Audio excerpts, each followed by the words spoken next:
y, y presentar al ponente es una tarea muy grata para mí, porque es un buen amigo, porque es un profesor doctor interamericano de Derecho Administrativo, porque es una persona que lleva muchos años dedicado al derecho administrativo y ha fundado, ha tomado la iniciativa para crear una institución de formación de derecho administrativo en su país. Él es abogado ahora en España y la verdad es que es todo un lujo, Enrique, que hayas podido aceptar el participar en nuestro seminario. Sé que no estás en Madrid, sino que no sé si en Estados Unidos o en El Salvador, porque sabía que no ibas a estar en España en este tiempo, pero por eso doblemente agradecido en nombre de todos los colegas, ¿verdad? Te enviamos un abrazo muy fuerte, te agradecemos la dedicación, el tiempo.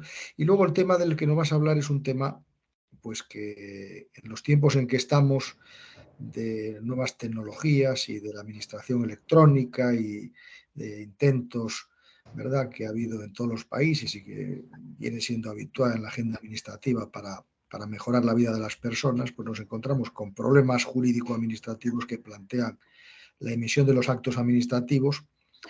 Ya cuando son ordinarios en soporte físico, pues todos conocemos muy bien las causales de nulidad, de anulabilidad, la revisión de oficio, la anulación de oficio, pero claro, cuando estas actuaciones son electrónicas, en ocasiones hace falta reforzar las garantías de los ciudadanos ante, ¿verdad?, ciertas declaraciones de voluntad con efectos jurídicos de la Administración que pueden incurrir en las tradicionales causales de nulidad o incluso en otras nuevas que las nuevas tecnologías ponen a nuestra consideración. Pero bueno, para hablar de todo esto, tenemos la suerte de contar con nosotros con el doctor en Derecho por la Universidad de Deusto en España, Enrique Mena.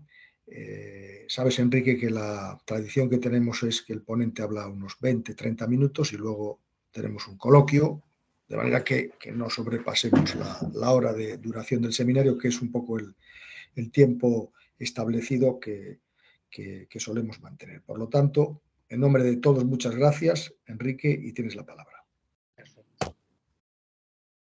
Bueno, muchísimas gracias, Jaime, por la presentación y también a Jennifer, porque sin su coordinación y dedicación esto no sería posible, y por supuesto a través de Jaime, pues el agradecimiento a la Universidad de La Coruña por invitarme a compartir con ustedes este seminario.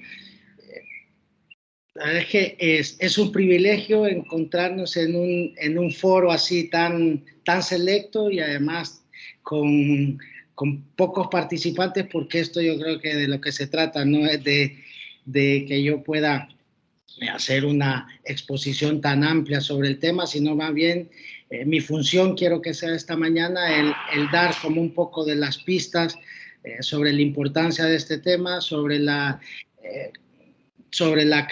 categorías jurídicas que están relacionadas con este tema y sobre todo ver cómo eso para ver si nuestros ordenamientos jurídicos en toda Iberoamérica si responden a esa nueva realidad en la que nos encontramos inmersos.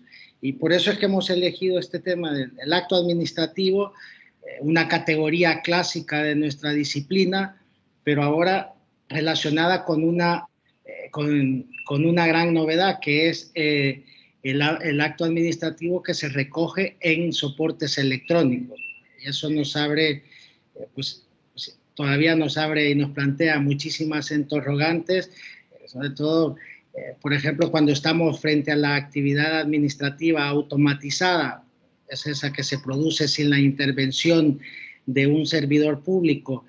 Hay un resultado que afecta a los ciudadanos, pero a diferencia de lo que ocurre con el acto administrativo tradicionalmente considerado, en el que en el mismo hay un funcionario en el que expresa la motivación, cuando estamos delante de una actividad administrativa automatizada, los verdaderos motivos de esa decisión no están en el acto que se nos comunica, sino en la labor de programación que se ha hecho para que se produzca ese resultado, ¿no?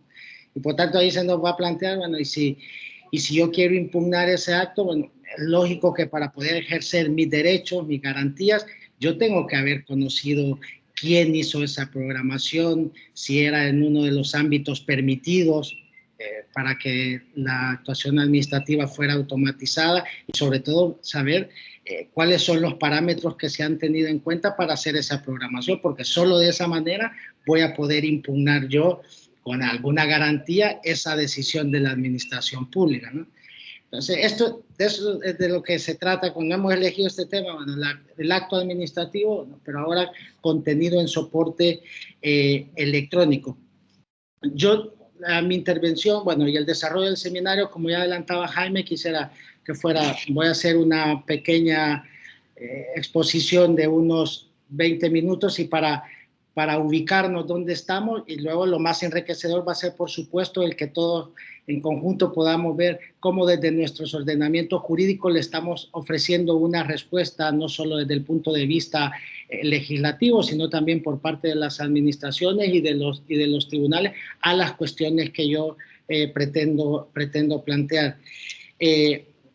Por efectos didácticos, como pueden ver en la presentación, que desgraciadamente no hemos podido proyectar precisamente por un fallo técnico, ahí partía de una noción muy básica, que era distinguir entre el acto administrativo y el documento administrativo electrónico. Hay una, como ha expuesto la doctrina, hay una relación de género y especie, ¿no? El documento electrónico es el género y el acto administrativo en soporte electrónico es una especie dentro del documento administrativo electrónico que puede dictar la administración, pero es una diferenciación que luego tiene importancia a los efectos de la validez del documento electrónico, de la validez del acto administrativo en soporte electrónico y sobre todo del examen que se hace desde el punto de vista de los ordenamientos jurídicos sobre un acto contenido en soporte electrónico. Entonces, por eso en esa primera lámina, que no vamos aquí a leer porque eso está mejor expresado en los libros, pues yo parto de esa idea del acto administrativo considerado como tradicionalmente se nos ha enseñado. Y esto solo lo he hecho con el objetivo de recordar que no es que exista ahora una nueva categoría que podamos denominar acto administrativo electrónico. No, el acto administrativo sigue siendo el mismo. Lo que hay que distinguir es que ese acto administrativo ahora se recoge o el soporte es electrónico, a diferencia de que había sido tradicionalmente, pues los actos administrativos se recogían por escrito y en soporte papel. Fíjense, a diferencia de la mayoría de las legislaciones iberoamericanas, la española, por ejemplo, tiene una referencia en la que ya establece como regla general que los actos administrativos serán por escrito y de manera electrónica. Antes nuestras legislaciones, por el contrario, nuestras legislaciones iberoamericanas todavía siguen diciendo que la regla general es que el acto es conste por escrito, pero pensado en el soporte papel, ¿no? Entonces ven cómo ya cuando van habiendo los cambios normativos, pues se va acentuando en esta dirección. Entonces, para eso es que he puesto esa primera lámina, para recordar que, bueno, acto administrativo, la categoría es única, ahora lo que hay que distinguir es que este consta en soporte electrónico. En segundo lugar, sobre los requisitos de validez de los documentos electrónicos, y en este caso, que es lo que nos vamos a centrar, de los actos administrativos en soporte electrónico, ¿cuáles son los requisitos de validez? Y yo ahí quizás lo primero que hay que decir es que casi todos los ordenamientos jurídicos iberoamericanos, unos con mayor avance que otros, pero casi en todas las legislaciones, si las revisamos, hay ahí una norma que ahora habilita que la administración pública pueda actuar por medios electrónicos. Casi en todas, he revisado más o menos 10 legislaciones en estos días y casi todas tenemos esa referencia. España, desde luego, tiene la suerte de que ya se ha avanzado más de eso, y detrás de las normas que están recogidas en la Ley de Procedimiento Administrativo Común Española, después ya se han dictado muchísimas normas técnicas en esa dirección. En cambio, pero lo común en el resto de países sigue siendo que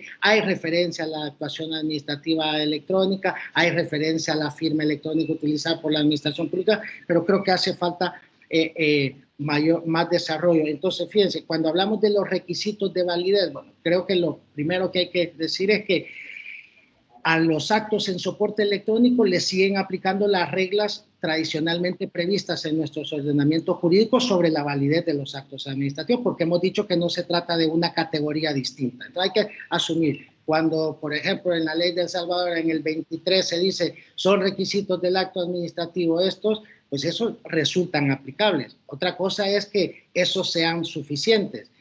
Por eso es que ahora es verdad que cuando hablamos del acto administrativo en soporte electrónico, pues va a haber que dar una respuesta desde el punto de vista legislativo, de decir, bueno, esos actos administrativos en soporte electrónico tienen de hecho unos requisitos especiales.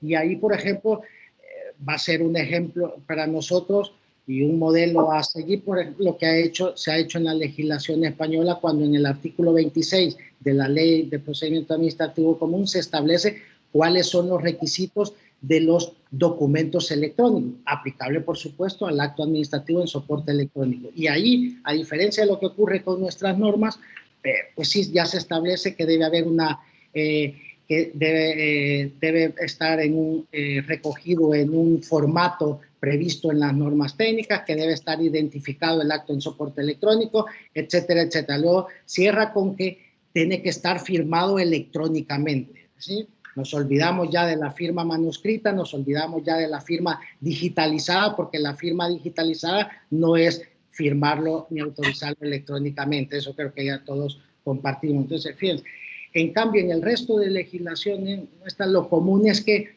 se ha habilitado, se dice desde el punto de vista normativo, se reconoce la posibilidad de que la administración pública pueda firmar, pueda utilizar la firma electrónica para autorizar sus decisiones. Ese es uno de los requisitos del acto administrativo en soporte electrónico, pero no es el único, porque muestra de ello es como en el artículo 26 de la ley española se establecen unos requisitos especiales que se echan en falta en casi todas las legislaciones iberoamericanas, salvo contadas excepciones. Yo aquí he puesto en el caso de El Salvador, porque por razones obvias es una legislación que conozco. Por ejemplo, en el artículo 19 de nuestra ley se reconoce con carácter general que la administración pública pueda autorizar documentos electrónicos, es decir, comprendidos también los actos. Y luego dice que será cumpliendo con los requisitos que se establezcan en la ley. Pues en el caso de El Salvador, como ocurre en muchos de nuestros países, todavía no ha sido desarrollado cuáles son esos requisitos que deben de tener los documentos electrónicos. El único requisito, por lo menos en el caso de El Salvador, claramente es que tiene que estar autorizado mediante firma electrónica, y esto ha remitido a que nos remite a la ley de firma electrónica, que también es bastante ya común en nuestros países, y donde se establecen los diferentes tipos de firma electrónica y la posibilidad que tiene la administración pública para dictar o tomar decisiones utilizando firma electrónica. Por ejemplo, en el caso de El Salvador, la ley de firma electrónica estableció un poco, siguiendo la idea de neutralidad tecnológica que recoge nuestro artículo 19,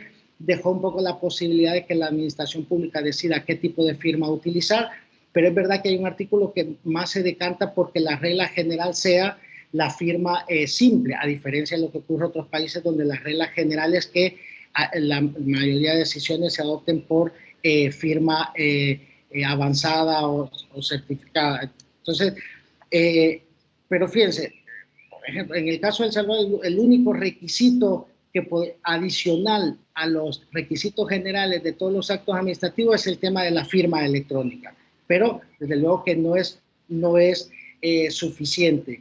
En tercer lugar, yo quería referirme, a recordar los aspectos generales sobre la invalidez del acto. Cuando estemos en presencia de un acto en soporte electrónico, por supuesto que hay que partir de las nociones básicas sobre, primero, aquella diferencia que tradicionalmente hemos venido haciendo entre ilegalidad, invalidez, anulación e ineficacia, ¿no? Que yo creo que son los 4 conceptos importantes cuando hablamos de la invalidez de las actuaciones de la administración pública, ¿no? Entendido la ilegalidad porque es contrario al ordenamiento jurídico, la invalidez porque se trata de un defecto capaz de producir la invalidez del acto, y la anulación, bueno, porque es la consecuencia o la manera como se materializa ese vicio. Y por último, bueno, un acto que adolece de una ilegalidad capaz de invalidar el acto y capaz de producir su anulación, bueno, la consecuencia es que se produce la ineficacia del acto, es decir, la pérdida de la capacidad de poder surtir efectos. En segundo lugar, las patologías que se regulan en nuestros distintos ordenamientos jurídicos, las patologías sobre la validez de los actos administrativos, pues por supuesto que son aplicables también a los actos en soporte electrónico, es decir, las nulidades, el catálogo de nulidades absolutas, las reglas de las nulidades relativas, las irregularidades no invalidantes. En el caso de El Salvador, que hemos recogido, yo creo que un poco accidentalmente, la idea de también la categoría de la inexistencia del acto, a pesar de que, bueno, creemos que en la práctica no hacía falta, creemos que con el catálogo de nulidades absolutas se podría solucionar todos los casos prácticos. Y por último, también al acto en soporte electrónico también le van a ser aplicables las técnicas que prevén todos nuestros ordenamientos jurídicos, las técnicas para conservar la validez del acto, ¿no? Que lo hacen más o menos recurriendo a 3 categorías: a la validez de los actos sucesivos, a la conservación de actos y trámites válidos y con validación. Estos son conceptos que de todas maneras pues, también deberían de ser aplicables cuando estamos hablando del acto en soporte electrónico. Pero fíjense, como el objeto de esta sesión es hablar de los vicios que afectan a los actos en soporte electrónico, yo he intentado, bueno, aquí hacer un pequeño esquema sobre los vicios que yo creo que pueden afectar la validez de los actos administrativos en soporte electrónico. Y, por ejemplo, en primer lugar, hay vicios vinculados al uso de la firma electrónica, ¿no? Hay vicios vinculados al uso de la firma electrónica. Antes, cuando los actos administrativos se firmaban de manera manuscrita, los vicios que se podían invocar, bueno, era que pudiera haber falsedad en la firma, etcétera, pero ahora se nos abre otro abanico de posibilidades cuando estamos en presencia de actos administrativos que se firman electrónicamente, porque la firma electrónica, como viene diciendo ya la doctrina, cumple una finalidad no solo de identificar a quien autoriza el acto, sino también de garantizar la integridad y la autenticidad del contenido del acto. Esas son las 3 funciones que cumple la firma o el certificado electrónico, y eso hace que tenga mayor relevancia. Y fíjense, antes, tanto en El Salvador como en España, ha habido jurisprudencia sobre qué efectos producía la falta de firma manuscrita en un acto administrativo. En el caso de El Salvador se había dicho que la falta de firma de un acto en un acto administrativo tradicional, que producía, dijo la Sala de lo Contencioso nuestra hace algunos años, que producía ni siquiera un vicio, sino que la inexistencia del acto. Por el contrario, por ejemplo, el Tribunal Supremo Español desde hace muchos años, al pronunciarse sobre esta materia, dijo que no, que esa era una simple irregularidad no invalidante, siempre que de las circunstancias se pudiera determinar el origen del acto y que provenía de una administración pública. Y por lo tanto, fíjense la diferencia. En cambio, cuando estamos delante de un acto en soporte electrónico, firmado en soporte electrónico, como la firma cumple otras funciones, más allá de la de identificar a quien lo suscribe, ahí sí, por ejemplo, yo comparto la postura de quienes se dedican a esta materia en señalar que esa sí no puede ser considerado una irregularidad no invalidante como lo era antes, que aquí dicen que por lo menos en el actual esquema debería de considerarse un supuesto de anulabilidad, y no de nulidad absoluta porque no encaja en las reglas, en los supuestos de nulidad absoluta, que todos sabemos que en todos los ordenamientos jurídicos tienen un carácter tasado, ¿no? Pero por lo menos se dice, no, es que no es lo mismo porque la firma electrónica cumple otras funciones más allá de la firma manuscrita. Pero fíjense que en relación con la firma electrónica se pueden producir, yo creo que muchísimos defectos, por ejemplo, desde que nos encontremos con un acto en soporte electrónico en el que haya ausencia de firma electrónica. Yo ahí tengo claro que ahí se produciría por lo menos la anulación del acto administrativo, por lo que hemos dicho. Pero puede ser que también nos encontremos en un supuesto en el que el funcionario o servidor público que autoriza el acto administrativo lo haga con su firma electrónica personal y no con la institucional. Esto suele ser común, no sé, para quienes tienen sus firmas electrónicas en sus ordenadores. A veces yo por ejemplo en mi ordenador tengo 4 firmas electrónicas, la mía y la de algunas empresas que gestiono. Y cuando uno va a firmar un documento se le abre la pestaña y es fácil firmar con una firma que no es la mía. Pues esa no es ciencia ficción. En el ámbito de la administración pública, por supuesto que también ha empezado a ocurrir y va a ocurrir, que yo firmo con mi firma personal y no con la institucional. Y ahí, pues los ordenamientos jurídicos todavía no han regulado esos supuestos.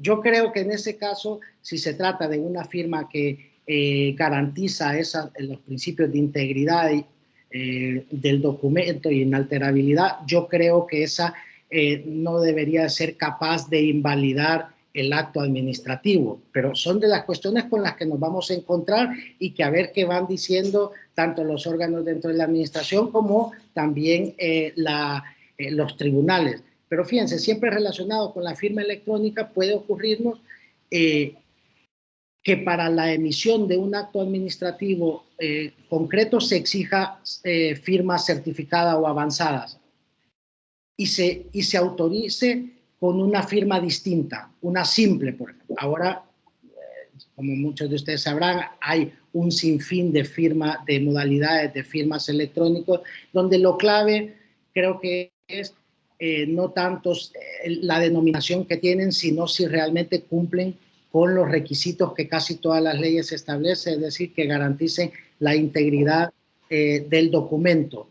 Entonces, puede ocurrir que se autorice un acto con una modalidad de firma distinta a la prevista en el ordenamiento jurídico. Bien, como hemos dicho que la firma electrónica cumple más funciones que la de identificar a quién lo suscribe, yo ahí sí creo que por lo menos en los actuales ordenamientos sí que podría ser un vicio no considerado de mera irregularidad, sino de anulabilidad por lo menos, cuando lo que se hace es utilizar una firma distinta a la que se había previsto para la emisión de ese acto administrativo. Por último, por ejemplo, en cuanto a la firma electrónica, también nos vamos a empezar a encontrar con defectos que se ha delegado o cedido de facto la utilización de firma electrónica por parte del funcionario. Eso ya está empezando a ser una realidad, que se le deja al colaborador los certificados digitales para que firmen.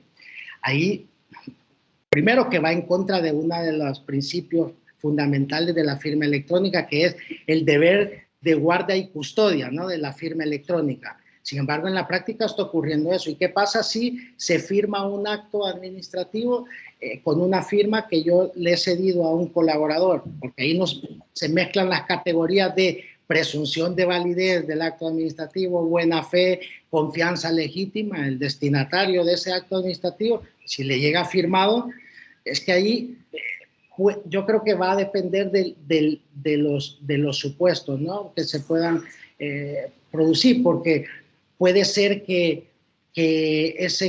a quien le he cedido de facto mi firma electrónica puede ser que se exceda, cambiando, por ejemplo, el sentido de una decisión, que en un procedimiento sancionador la decisión de fondo era absolver o sancionar y él decide lo contrario. Yo creo que esos casos, por supuesto, que ya incluso trascienden al ámbito administrativo y tienen una connotación penal. Y, por ejemplo, habría que valorar si esos supuestos en los que haya un exceso, además de las responsabilidades administrativas para el funcionario que la ha cedido, que se deriven y además de que se puedan derivar las acciones penales correspondientes en algunos supuestos, bueno, habría que analizar si puede encajar en ese supuesto que tenemos casi todas las legislaciones de nulidad de pleno derecho, cuando se dice que serán nulos de pleno derecho los actos que sean constitutivos de delito que se dicten como consecuencia de delito, porque en algunos de estos casos puede haber incluso usurpación de identidad, ¿no? Pero como pueden ver, con esto yo lo que intento es no dar una solución, sino un poco plantear los debates con los que nos vamos a encontrar, y que a mi juicio todavía las legislaciones son todavía bastante insuficientes.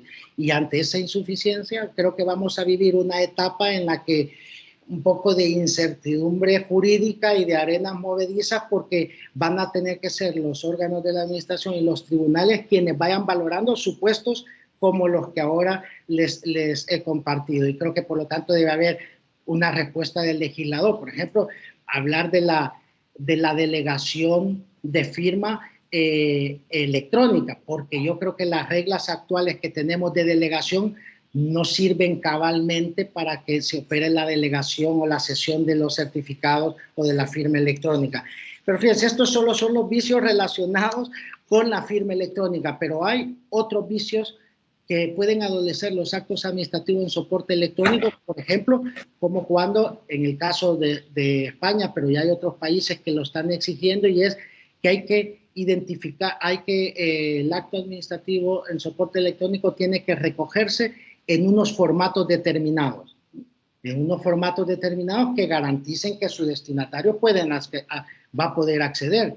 Y entonces, detrás de esa exigencia hay que desarrollar unas normas técnicas, porque para recoger un documento administrativo no es lo mismo, ya sabemos, si se trata de un documento numérico, si se trata de un documento de texto o si se trata de imágenes. Entonces, hay que regular el catálogo, los estándares de los formatos permitidos. ¿Por qué? Fíjense, esto que puede parecer una irregularidad no invalidante, pero es que si no me llega a mí un acto administrativo en uno de los formatos establecidos, puede producir incluso indefensión, porque si no tengo acceso yo a la decisión que se me comunica, probablemente no pueda ejercer los medios de defensa porque no he podido tener acceso. Entonces, ¿cómo hay aspectos que pueden en unos determinados supuestos considerarse irregularidades no invalidantes o anulación, pero que en otros sí pueden tener, llegar a ser,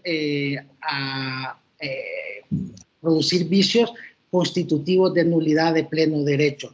Lo mismo puede pasar, por ejemplo, con la obligación que hay de identificar los actos administrativos en soporte electrónico. Esto que tiene una finalidad de ordenación de los actos administrativos así emitidos. Quienes han visto actos administrativos en soporte electrónico verán que el acto en sí, aunque forme parte de un expediente, tiene unos datos que lo permiten su individualización.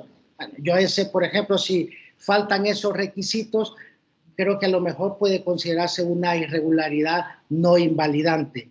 Pero, como pueden ver, nos movemos en un ámbito en el que creo que todavía, desde el punto de vista normativo, desde el punto de vista de la academia, que es donde nosotros estamos ahora, creo que hay mucho todavía por hacer y aportar para brindar seguridad jurídica a las actuaciones administrativas que se recojan en soporte electrónico. Y cierro mi intervención con tres conclusiones que parecen obvias con lo que ya he dicho y que yo las he resumido, cuatro, y es que normalmente las leyes de procedimientos administrativos, en el caso específico de la Ley de Procedimientos Administrativos salvadoreña, reconocen la posibilidad de que la administración emita documentos y actos en soporte electrónico. Está allí las normas habilitantes, pero son normas que han de considerarse insuficientes, y por lo tanto yo creo que hay que hacer un esfuerzo por, en primer lugar, establecer mediante el desarrollo reglamentario cuáles son los requisitos que tienen que cumplir los actos administrativos en soporte electrónico. En el caso de El Salvador, la Ley de Procedimientos Administrativos habla de varios reglamentos y uno de ellos tiene que tener por objeto esto, desarrollar tanto el acto administrativo en soporte electrónico como la actuación administrativa automatizada y el expediente electrónico, porque las normas contenidas en la ley son insuficientes. En tercer lugar, también hay que prever cuáles van a ser las consecuencias de que los actos administrativos en soporte electrónico incumplan los requisitos que se prevean normativamente, es decir, ver cuál va a ser el reproche que desde el punto de vista de la invalidez del acto administrativo se le va a dar a esos incumplimientos, porque algunos seguramente van a considerarse irregularidades no invalidantes, otras nulidades relativas y otros habrá que calificarlos de nulidad absoluta. Y por último, creo que también hay que dar respuesta a esta nueva realidad, de la cesión o delegación de los certificados o firmas electrónicas por parte de los servidores públicos, por parte de los funcionarios. Creo que va a hacer falta el establecer reglas específicas que doten de seguridad jurídica a los actos que se adopten por delegación. Pues para cumplir con el tiempo dejo aquí mi intervención y ahora viene, creo yo, lo más rico para que compartamos a ver qué soluciones se le está dando a estos problemas desde cada uno de sus países. Muchísimas gracias. Muchas gracias, Enrique, por tu brillante, puntual y precisa intervención sobre un tema clásico del derecho administrativo, de la teoría del acto administrativo, que cuando se proyecta sobre la dimensión electrónica plantea muchas dudas. Más que dudas, incluso en la escala de gradación de las intensidades de las invalideces del acto administrativo, ¿verdad? Entre nulidad de pleno derecho, anulabilidad, irregularidad no invalidante, vemos cómo las peripecias que pueden acontecer, los vicios que puede sufrir el acto administrativo cuando está en sede electrónica pueden adquirir pues una muy diferente calificación. Te felicito porque además has puesto de relieve problemas reales que todos nos encontramos en el devenir cotidiano, en el funcionamiento de la administración, sobre todo en la firma electrónica, y que son reales, están ahí, se producen y hay que buscar soluciones. Veo que hay algunas personas que ya han pedido la mano, como el doctor Ismael Mata o el doctor Edgar Neira, pero antes quisiera agradecer la presencia de doctorandos que están con nosotros del programa de Derecho Administrativo Iberoamericano y que siempre participan en estos eventos, profesores de la universidad, miembros del Foro Iberoamericano de Derecho Administrativo, antiguos alumnos y estudiantes de los programas de Mariñán de Derecho Administrativo Iberoamericano, y veo también algunas personas que están por primera vez en el seminario y les agradezco mucho que estén conectados con nosotros. Entonces, vamos a iniciar el coloquio y creo que ha pedido la palabra Ismael Mata y Edgar Neira por este orden. Adelante, Ismael y luego Edgar.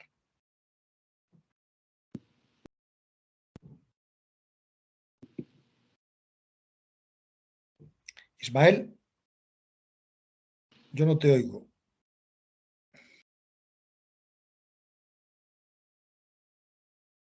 Bueno, mientras Ismael se reincorpora. Tiene desactivado el micrófono, veo aquí. Ah, Ismael, tienes desactivado, sí. Y Edgar también lo tiene. No sé si es que no se puede activar. Ya está. Pues si Ismael no lo desactiva, Edgar, venga. Y luego va Ismael. Adelante.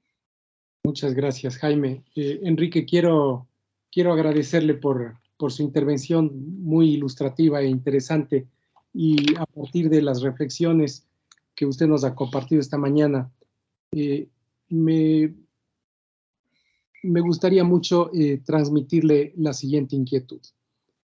En el ejercicio de una potestad pública, siempre creo que va involucrado una suerte de invasión del poder sobre la esfera de libertades de los particulares. Desde ese punto de vista, y dado que estamos avanzando hacia estas técnicas y métodos de gobierno electrónico, ¿usted cree que el derecho administrativo debería plantearse en fórmulas legislativas o en decisiones jurisprudenciales una diferenciación entre las consecuencias de un acto nulo, según se trate de actos desfavorables para el administrado o de actos que sean favorables para la libertad de esos administrados. Es decir, si un acto administrativo digital no tiene firma electrónica, se considera nulo en la medida en que es desfavorable al administrado.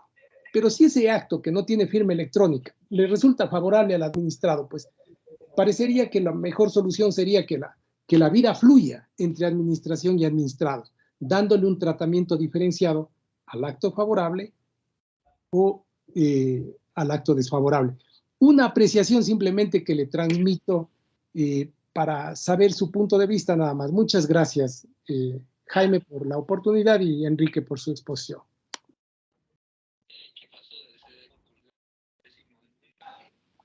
Bueno, vamos respondiendo, ¿no? Puntualmente. Edgar, bueno, la verdad es que nunca me había planteado hacer ese esquema de diferenciación, pero mi primera valoración es que si partimos de que toda la actuación de la administración pública tiene por finalidad la satisfacción de los intereses generales, si también partimos de que toda la actividad de la administración pública tiene que estar impregnada o tener que tener por objetivo velar por la seguridad jurídica, creo que tanto los actos favorables como los desfavorables han de estar sujetos a los mismos principios, al mismo régimen, sin perjuicio de que pueda haber luego reglas específicas, pero yo no creo que abonan a la seguridad jurídica el hacer esa distinción de que un acto administrativo en soporte electrónico, si se trata de favorable, que debería de suponerse válido, y por el contrario, si es desfavorable. No, yo creo que la consecuencia, de verdad que mi primera valoración es que la consecuencia jurídica frente a un defecto de este tipo tiene que ser la misma, ya sea que se trate de favorable o desfavorable.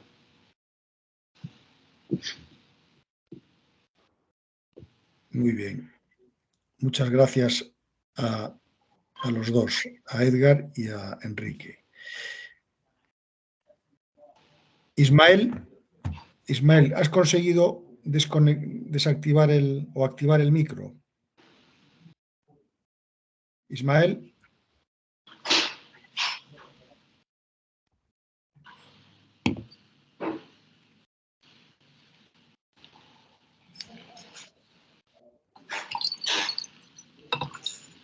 Se ve que las nuevas tecnologías también tienen sus peculiaridades y sus complicaciones. Si no sabemos cómo se programa, difícilmente podemos recurrir. Por eso es la importancia. Hay que conocer cómo se definen los algoritmos, ¿no? Para poder luego recurrir. Sí.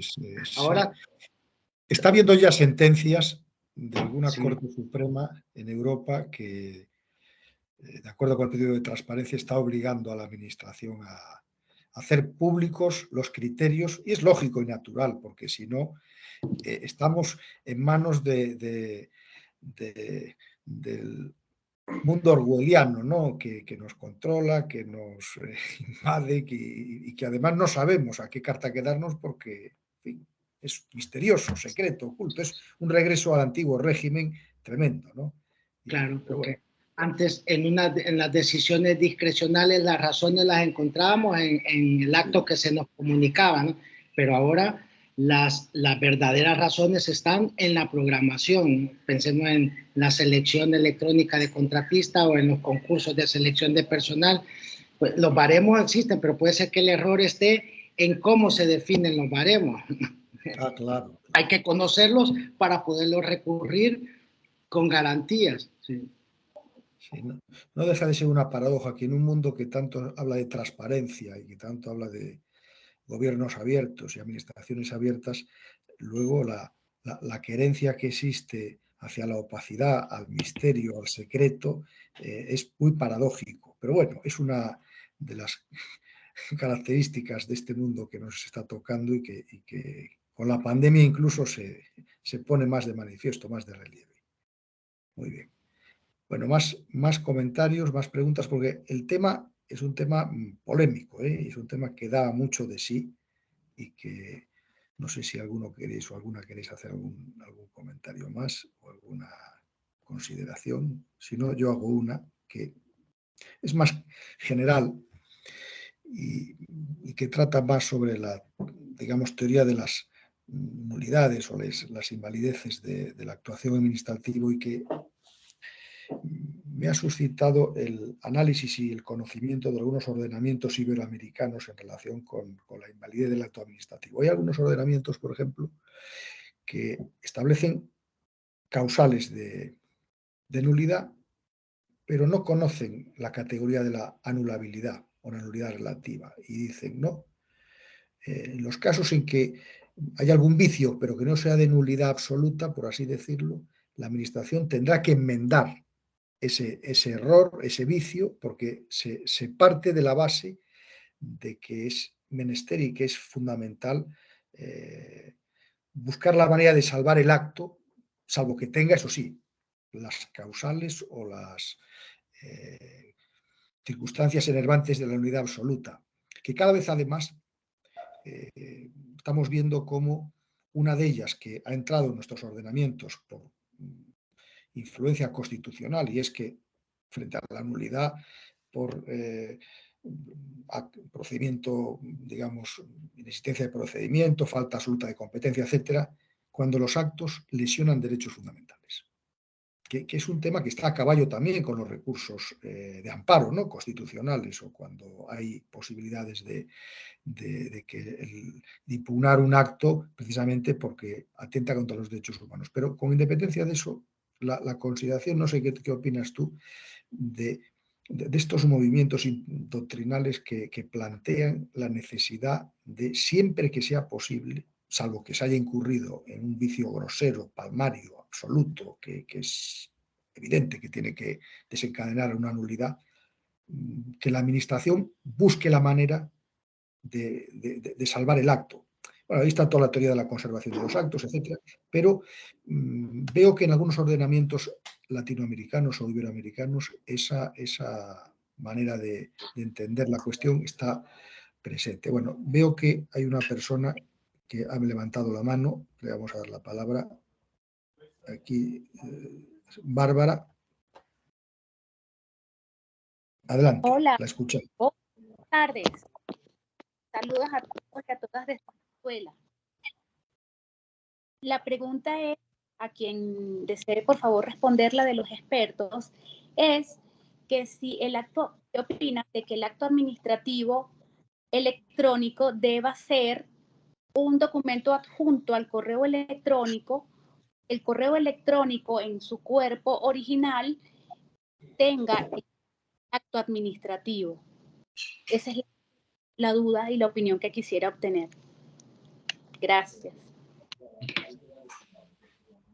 Bueno, adelante, Enrique. Sí. En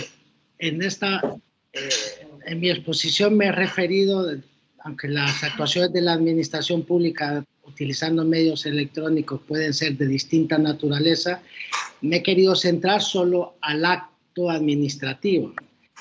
Primera cosa que hay que decir es que el acto administrativo electrónico, una cosa en la que yo insisto, no es el que lleva una firma digitalizada, ¿no?, que esa ha sido una práctica tras la pandemia en muchos de nuestros países latinoamericanos, ¿no? Es decir, este es acto administrativo electrónico, ¿no? Ese no es un acto administrativo electrónico, ese sigue siendo un acto en soporte papel que luego se recoge en un archivo electrónico, pero el acto no es electrónico. Y luego hay que distinguir de las comunicaciones por parte de la administración, ¿no? Las comunicaciones electrónicas, el correo, cualquiera de las plataformas que se utilicen, institucional o estas generales, por supuesto que el correo sí es un medio electrónico, no hay ninguna duda. En los problemas que puede tener, por ejemplo, en el caso de que tras la pandemia en muchos de nuestros países en Latinoamérica se empezó a comunicar o a notificar las decisiones administrativas a través de correo electrónico, no es si se está utilizando un medio electrónico, sí o no. Por supuesto que es un medio electrónico.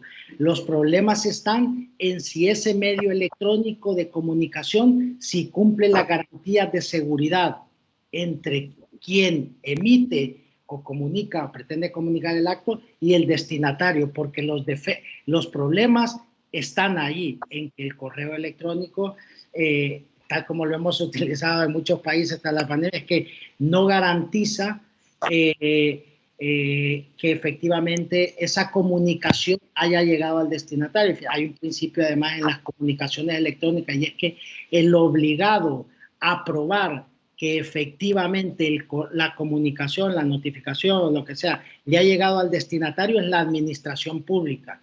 Entonces, si aunque un acto administrativo se haya comunicado por correo electrónico, eso no convierte, que creo que era un poco su pregunta, eso no convierte al acto en electrónico. Hay que distinguir, el acto va a seguir siendo en soporte papel, recogido en un archivo electrónico. La comunicación sí se tiene que considerar electrónica porque el correo lo es, pero el problema que tiene esas comunicaciones es que no ofrece la garantía de seguridad que son necesarias para entender que las notificaciones son válidas, porque ahí seguro que ya se les ha planteado en muchos de sus países que el destinatario de esa decisión después dice, no, mire, es que a mí no me llegó. Y ahí viene, no se vale como se ha estado haciendo en algunos de estos.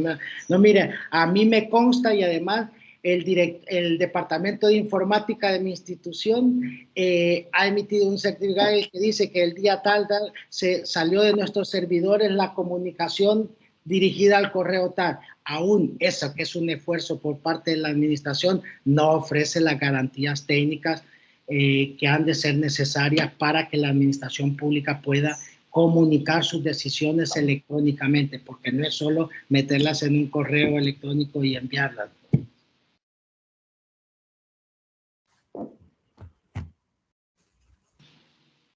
Muchas gracias, Enrique.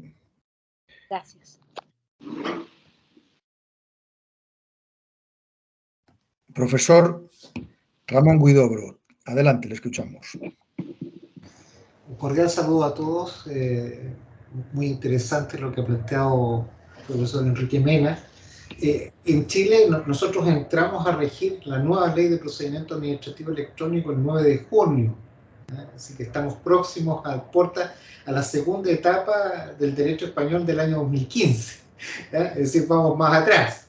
Es decir, en el año 2003 estaba la normativa con la ley de procedimiento administrativo general, como menciona el profesor Mena, en que se habilitaba la administración para que hubiera soporte electrónico, pero no acto administrativo electrónico. Ahora, a contar del 9 de junio, es obligatorio para la administración iniciar todo a través de vía electrónica. Pero ahí tuvimos un pequeño problema. Nunca se le pregunta a los profesores de Derecho Administrativo. Una cosa frecuente en nuestros ordenamientos.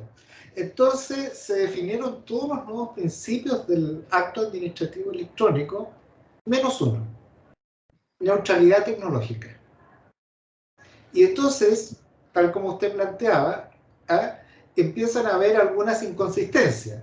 Nosotros no tenemos el modelo de casilla única que existe en el derecho español, sino la notificación se va a hacer por correos electrónicos.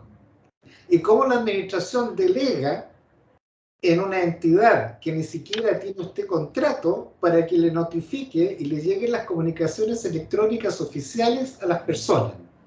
Ni siquiera tampoco el aviso que existe en el ordenamiento jurídico español de que le llegó algo a la casilla electrónica.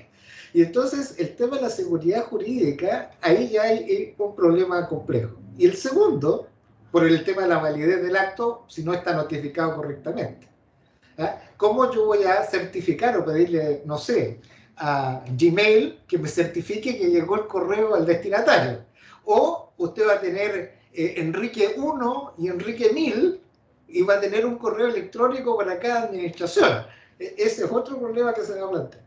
Y finalmente, en el tema de la neutralidad tecnológica, tal como planteaba Jaime muy bien, es decir, se ha abierto a través de transparencia que nos entreguen los algoritmos, o por lo menos algunos principios, cómo se hizo el tema de la programación. Pero cuando la neutralidad tecnológica es un principio no definido por el ordenamiento, no sabemos cuál es el estándar que usted va a aplicar para decir, oiga, este acto adolece de neutralidad tecnológica. Y ahí ya entramos en un problema en que yo no sé cómo vamos a acotar estos nuevos principios con los efectos de la nulidad de los actos administrativos. Yo no sé si usted lo ve en alguna forma tan complejo como yo o lo ve más simple. Muchas gracias y felicitaciones nuevamente. Un cordial saludo nuevamente a todos. No, yo creo que simple no, que vamos a tener que salir de la comodidad por una razón, y es que hay que reconocer que las categorías que actualmente, con las que ya nos sentíamos cómodos prácticamente en todos nuestros países, ¿no? Esas categorías no van a ser suficientes para dar respuesta a esta realidad. Yo creo que tanto la academia, el legislador, los jueces y tribunales tenemos que salir de la comodidad y trabajar, hacer un trabajo de hormiga para ir dando respuesta a esto, porque efectivamente no, yo creo que va a haber que ir poco a poco, ir valorando, bueno, cómo se va regulando tanto los requisitos de las actuaciones de los actos en soporte electrónico. Yo decía, el artículo 26 de la ley española yo creo que es un punto de referencia. Tiene, por supuesto, todavía vacíos, pero es un punto de referencia porque la mayoría de nuestros países ni siquiera, todos tenemos que hay actos en soporte electrónico, lo de la firma electrónica, pero no hemos parado a pensar todavía en que hay que regular el formato, que hay que regular cómo identificar el acto, cómo identificar el expediente, etcétera, etcétera, ¿no? Entonces yo creo que no, que va a haber que hacerlo. Fíjense, hablando sobre lo que planteaba al principio, desde lo de las comunicaciones a través de las plataformas públicas, vamos a decir, aquí realmente en El Salvador hace poco ha habido una resolución bastante interesante porque un registro mercantil tomó una decisión en un expediente de marca desestimando la oposición al registro de una marca y la comunicó a través del correo electrónico y después el destinatario alegó que él no la había recibido. Y la administración, los registros, recurrieron a un informe de su departamento informático en el que dijo, bueno, hay un montón de jerga informática, ¿no? Ahí para que sí que efectivamente constaba que había salido, pero los tribunales han declarado que esa notificación es nula porque la obligación, cuando se plantea la oposición por parte del destinatario, que la obligación de acreditar que efectivamente se ha recibido la comunicación es de parte de la administración y que el informe hecho por su departamento jurídico interno no puede entenderse como una prueba suficiente para establecer eso. Tiene que haber un tercero que sea el que dé la garantía de objetividad e imparcialidad en que una comunicación de un punto a otro ha llegado efectivamente a su destinatario.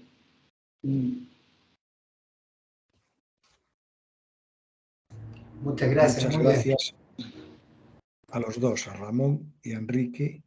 Veo que ya no hay más preguntas y además estamos ya en hora. Y para rematar, antes anuncio el siguiente seminario que será el día 13 de junio, con N, 13 de junio, lunes, a las 18:30 horas del Reino de España, y tendrá como ponente al profesor Ciro Guechá, que es decano de la Universidad Libre de Colombia, para abordar un tema también complejo, desafiante, como es el de la responsabilidad contractual del Estado por las violaciones a la ética pública. Materia delicada como pocas, pero que él seguramente la va a abordar con maestría. Muchas gracias, profesor Enrique Mena, por tu brillante intervención. Creo que nos queda a todos muy claro que el derecho administrativo tiene que seguir trabajando, tiene que entrarle a los desafíos que plantean las nuevas tecnologías, también para que el derecho no se quede atrás, porque a veces el derecho, ante las nuevas realidades que nos circundan, tiende a quedarse atrás de la eficiencia, de la economía y el derecho administrativo tiene que estar presente codo a codo con las ciencias, con las nuevas ciencias, con las tecnologías. Hemos visto también en la pandemia la necesidad de ese diálogo con los científicos para que entre todos, juristas, economistas, expertos en sanidad pública, ¿verdad?, se puedan adoptar las mejores decisiones. Por lo tanto, muchas gracias, Enrique, y también muchas gracias a todas las personas que han participado en este seminario. La verdad es que con las preguntas que se han planteado y las contestaciones nos queda bastante en el candelero la necesidad de la reflexión, del estudio y de, con mente abierta, dinámica, complementaria, pero bajo el principio de juridicidad, buscar las mejores soluciones para que estos problemas estén en el marco de los principios del Estado constitucional. Muchas gracias a todos, que tengan muy buen día y hasta el próximo día, 13 de junio. Muchas gracias a todos. Sí, un saludo. Adiós. Adiós, chao, chao. Adiós a todos y muchas gracias, Jennifer. Muchas gracias. Adiós, adiós.